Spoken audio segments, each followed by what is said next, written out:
Are you giving your power away? I know for years I did, and I want to give you three ways that we give away our power and three strategies to help you take it back today. First of all, we let other people define us. Here's an example. I was doing a leadership training for a group of women, and one of the exercises was to give another woman feedback or other women feedback. So one of the gals, I'll call her Christy, was up for feedback. And somebody said to her, "Hey, Christy, how do you spell your name?" Because she was going to write it down. And Christy says to her, "Well, it doesn't matter." And the other person goes, "Wait, what?" And the person said, "Well, I know Christy is spelled so many different ways. And so whatever works for you." And I said, "Wait, stop right there.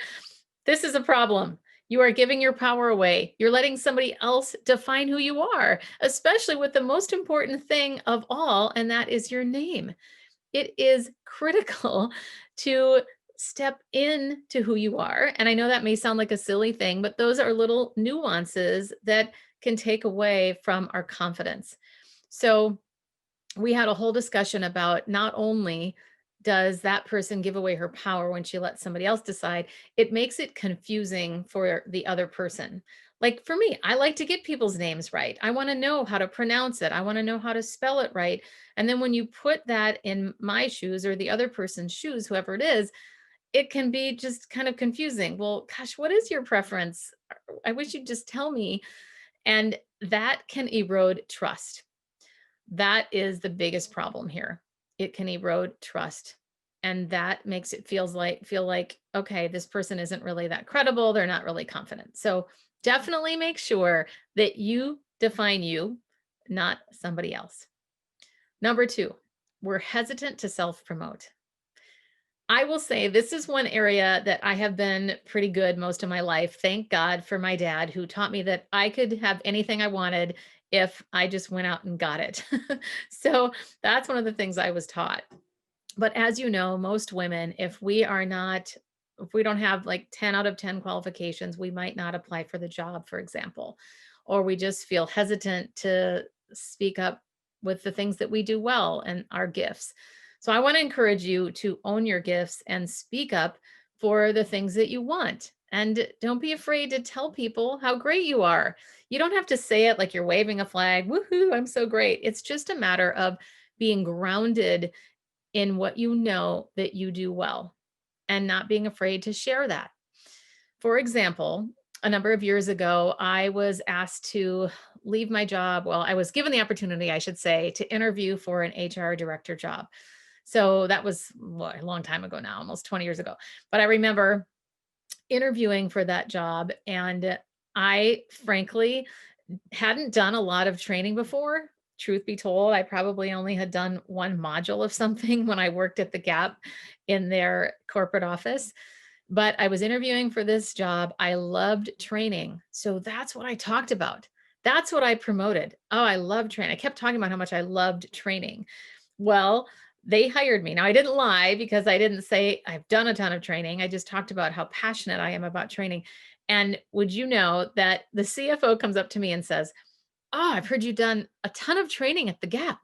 I've got all my finance managers flying in from all over the world. Can you do a training on leadership?" And I said, "Sure." And then I turned to Ray going, "Oh my gosh, how the heck am I going to do this?" So being mindful though, sometimes you just have to jump in and promote yourself through your passions. That can actually be an easier way to do it. So you don't feel like you're tooting your own horn. But I do think that it's really important for you to be clear. Even think about, okay, what are the three things that I do really well? And then pick from one of those when you're talking to people. Or you could say all three. You could even say, here are the three things that, based on my gifts, I really love that I do well. Or here's where I serve people. Here's where I add the most value. Or here's where I can add the most value. So consider something like that. One other thing that I did, I've been successful at this more than once, but basically promoting myself from within or selling myself. So there was another job where I was tired. Actually, it was the same place. I was a little tired of the HR management responsibilities, and I wanted to focus solely on training and development. We didn't have a training and development department at that stage. So I wrote out all the reasons why, or essentially my job description, all the reasons why I thought that this would be helpful. And then I wrote out a job description of the things that I would do and how we could hire someone else to do the other HR things. So, believe it or not, that actually worked. And why it worked in part is that not only was I comfortable saying, here's what I want to do, here's what I'm good at, but here's how I can serve. Think about the benefit to your audience. Who are you pitching and what matters to them? That can make a huge difference. In fact, it makes all the difference. When I came to her and said, I can do these trainings during lunch, or they can be optional for people. So it's going to actually help our bottom line. They're going to get better and they're going to do these things at lunch. At least at first it went that way. But the point is, know your audience, know what matters to them, and go for it. The third one is that we use minimizing language. This is what I mean. I think we should do that. I believe this is a good idea. I just want to ask you a question. I'm so sorry. Okay. Avoid those words. Number one, stop apologizing when you don't need to apologize. Two replacement phrases for that: excuse me and thank you. If you run into somebody at TJ Maxx, my favorite store, or something else, somewhere else, or you interrupt somebody in a meeting, just excuse me is the best thing that you could say. Excuse me. And let's say you're late for a meeting. Instead of, oh my gosh, I'm so sorry I was late, thank you for understanding that I was late. Simple ways that you can shift that. And number one, start noticing if you're doing this.